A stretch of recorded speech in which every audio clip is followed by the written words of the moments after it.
আমাদের রংপুরের জেলায় দেখতেছেন রাত্রে আমরা ফ্যান চালিয়ে দিয়ে ঘুমাতে হয়। আর দেখেন দিনে দেখেন কি অবস্থা, শীত পড়তেছে, শীত। এই শীত দেখা যাচ্ছে, কুয়াশা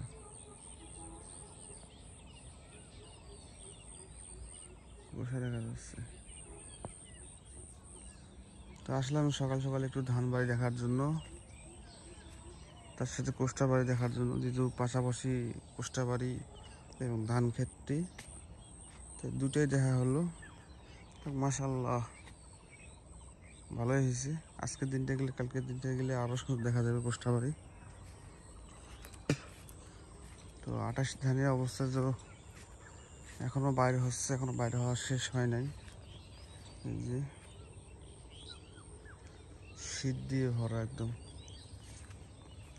কাল পরশু ওষুধ দেবো, আর এক্সরে করতে হবে।